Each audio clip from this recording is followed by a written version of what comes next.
I have a theory that our loss of friendship and community closeness is an endocrine disruptor. And I'm going to try and explore this hypothesis through research and studies and try and prove, or at least just explore this idea that our generation's loss of close best friendships is disrupting our hormone balance. And that friendships in general are just really beneficial for our biological, physical health. I am doing this just for fun. I'm not a psychologist. I'm literally just searching Google Scholar and trying to connect some dots. And I'm interested in holistic approaches to health and everything we can do to improve peripherally our health rather than, supplements and herbs and all of this stuff. What can we take action on in our life to improve our health? I would really appreciate if someone is an expert and would like to correct me or help me connect the dots. That would be amazing. So let's start. Friendships are a cacophony of hormonal attunement, and in females, so this word attunement means that basically with the other person that is in the dynamic of the friendship, our hormones or our behaviors are attuned to each other.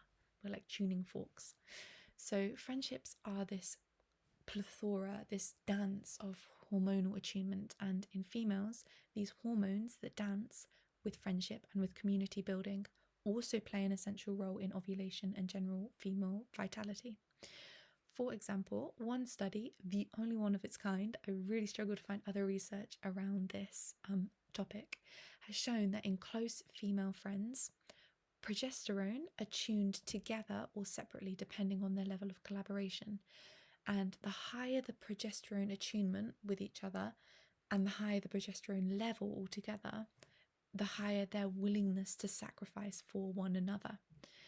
And they also found that cortisol mimics one another, so it doesn't change at the same level throughout the studied friendship. And it suggested that there is some level of cortisol attunement over time. So here's what happened. When female strangers, played a game together, the game was designed to elicit closeness, so some sort of problem solving.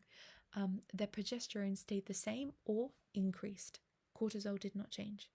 A week later, in a follow-up, the increased progesterone was linked to a willingness to sacrifice for this previous stranger who is now sort of a friend because they've gone through some problems together.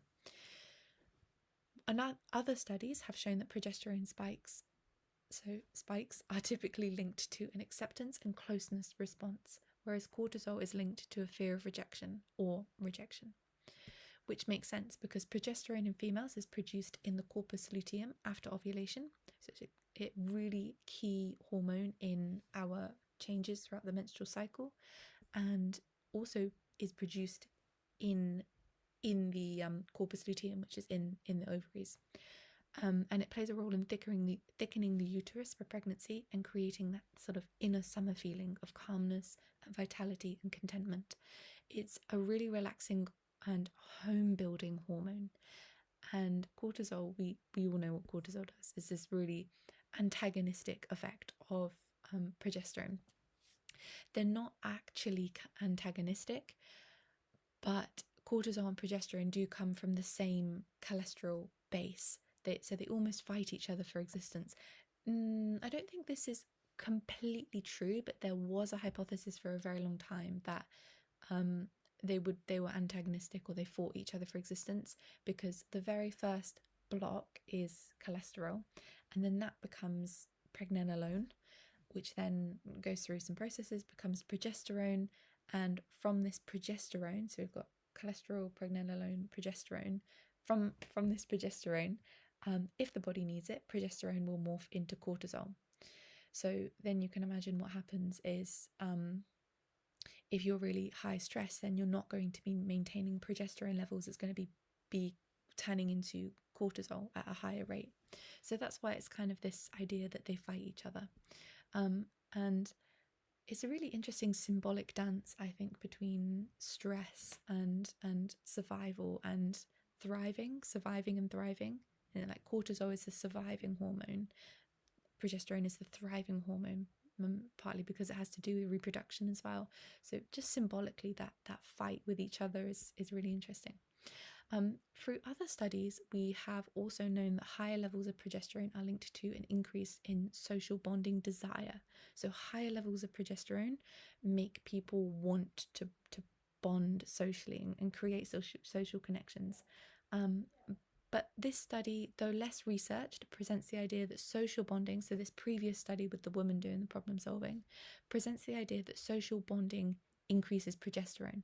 So rather than progesterone driving that desire for connection, that connection actually then triggers a biological response and increases progesterone. And as I will come to conclude at the end, this might be beneficial for our biology. Generally, studies show that cortisol is attuned across close relationships like mother and daughter.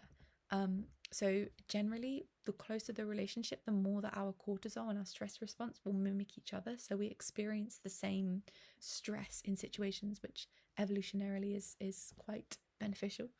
But a caveat, not always in romantic partnerships, which is interesting. Another study on female friendship showed that women working on a stressful task with familiar partners, so people that they already know, had lower levels of cortisol than those working with unfamiliar partners. That's pretty self-explanatory. When we're working with unfamiliar partners, we're a bit more stressed, and the cortisol isn't quite attuned. It's a bit difficult to work together. They suggested that friendship, then from this, they suggested that friendship buffers the stress response, which is really key for the point I'm trying to make. Friendship buffers the stress response. Okay. They also, in this particular study, used the tend and befriend hypothesis in their explanation, which I was unfamiliar with. I had to do a little bit of research on. I think it's the theory that this stress-induced fight or flight response, which is the response we all know about, is a very masculine-driven theory, and it tends to be in very heightened stress situations and also more masculine dominant response. These researchers were and this whole theory of tend and befriend is the idea that when faced with stressful situations, women tend and befriend. Which means that they make sure everyone's okay. They pull familiar people closer. They connect with others. They sort of strengthen the social connections, which I felt like that was true for me, at least. I don't know. Happy to be corrected on that. I don't know anything about that hypothesis, but I felt like in real life application, it makes sense. Let's go back to that caveat about romantic partners. So I said that romantic partners do not show cortisol attunement sometimes. You would have thought that they would, because you would have thought being in a romantic relationship is one of the closest relationships you can have.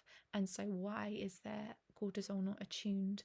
And what this means is, why are they not responding to stress in the same way and working together, mimicking each other in order to solve the problem better? One study found that emerging adolescent relationships do not buffer each other's partner's physiological stress response. They measured the stress response through heart rate, cortisol, and respiratory sinus flow. Perhaps this is because they're not close enough yet. So this was emerging romantic relationships. It's interesting that there does seem to be this line that relationships cross from emerging to not emerging. To steady relationships where the cortisol then becomes attuned. I don't know of any research that actually studies where that line is, but that's interesting that there is that line, that it shows us that cortisol can become synced over time, and that then we biologically bond and we biologically work towards the same outcome when in a stressful situation. Another one on teenage relationships showed that there was cortisol attunement, especially when there was lower supportive behaviors during conflict. That's really interesting, because what this is saying is that when people don't support each other during stressful situations, during conflict, it's because they are more attuned to each other. So they sort of maybe have other communications going on about how to solve this situation.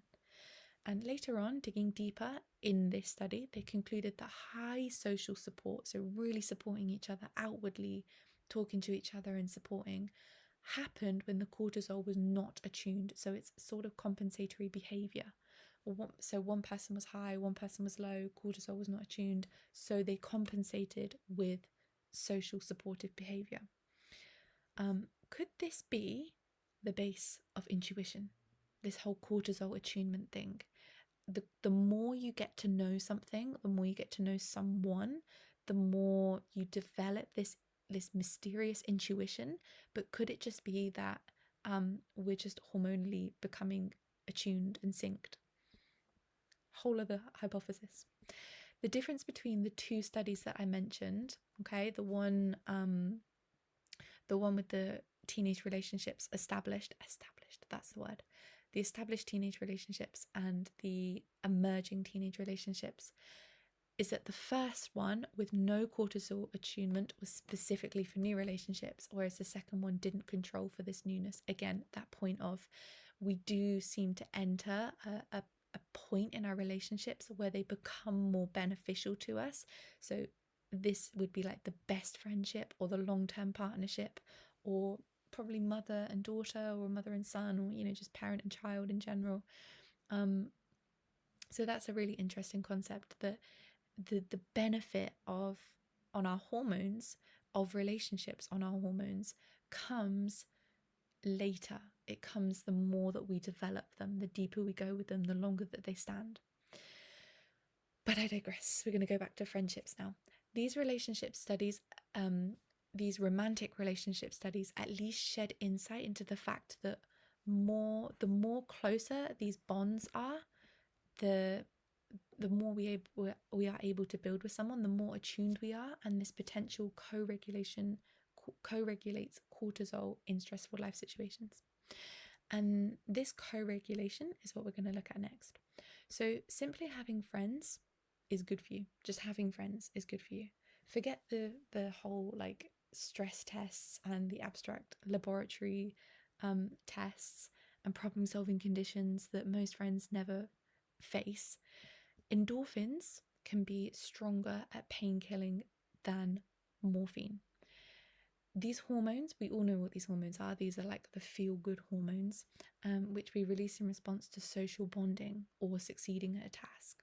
And it's a super feel-good hormone, and it improves pain tolerance. So it's better analgesic than morphine. Probably need quite a lot of them to reach that level, though. Probably not just like winning a game. One group of researchers studied this hypothesis based on the idea that friendships improve endorphins. So do friendships improve endorphins? And they found that a larger group of friends would correlate to a larger pain intolerance, which is really interesting. The test that they used was unusual. People were asked to squat against a wall at 90 degrees. So like you just put your back against the wall and then sit down, and you're in that squat position, and they were asked to hold that for as long as possible. And the researchers found that the longer people endured, or the longer that people were able to endure, the bigger social circles that they had. So that is really interesting. The bigger social circles that you had, the more pain you are able to endure. I don't know if this study concluded about endorphins. Probably did. I didn't even look at that. But it's likely that they also had higher endorphin levels as well. They also, which was contributing to that pain tolerance. They also noted in their studies that the two groups of people with less friends, so when they were looking at how many friends the people who could not endure the pain had, the two groups who had less friends were the fitter people and the highly stressed people. They suggested that it could be related to how much time these people have. So when you're highly stressed or when you're super fit, you have less time.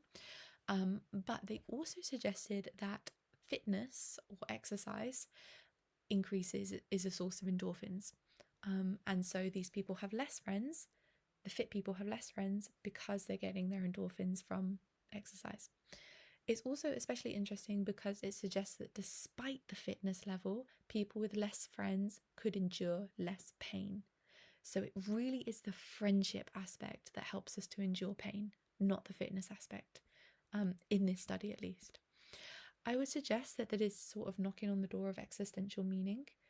There's that famous quote, probably by a famous psychologist, can't remember who, we can endure anything as long as it has meaning. And I think that's why a big social circle is so holistically beneficial. Meaning in life can be derived from being part of something, part of a group. It gives us meaning, and so we can endure the pain. So, oxytocin is another hormone that has been studied in the context of friendships and relationships. It's well known as sort of the love hormone, like bonding mother to child. And the most cited publication on oxytocin was from 2005 in the journal Nature, showing that the nasal spray of oxytocin promoted interpersonal trust. So just like spraying oxytocin up your nose made you trust other people more, basically.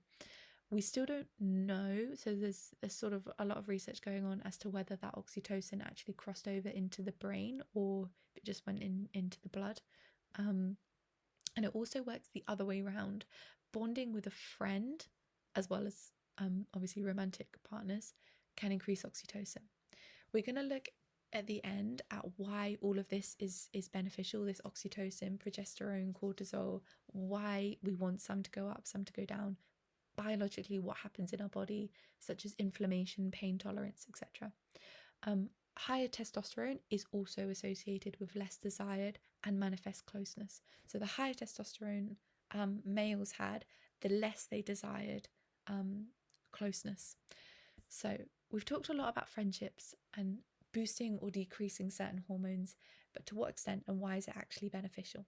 So we know that good, strong friendships, so what we've all talked about, everything that we've talked about, let's summarize it. We know that good, strong friendships boost oxytocin, they boost endorphins, they sink progesterone, and they sink cortisol, and they decrease cortisol, and that they are stronger with decreased testosterone. So what? The hormones that it boosts are beneficial to not just our mood and how we feel, but also systemically, biologically, they change us. So oxytocin, which is boosted in friendships, can occasionally inhibit cortisol. It reduces inflammation, it's analgesic, as we saw, and increases pain tolerance, and it lowers blood pressure. Progesterone contributes to the ability to relax and get better sleep. At more prolonged levels, it can support bone density, and it's definitely beneficial to period pain through probably reducing prostaglandins. Endorphins are painkillers, as we saw, stronger than morphine. They can counteract the effects of stress, they're pro-cognitive, and they reduce inflammation and support immune function. So these are all of the hormones that strong long-term friendships can boost. Perhaps most of these effects, this is a little caveat to my whole hypothesis, most of these effects would have to be from prolonged exposure. I don't know if you could get this prolonged exposure from seeing your friend every day, but hopefully all of this has been enough evidence and incentive to maintain strong daily social bonds.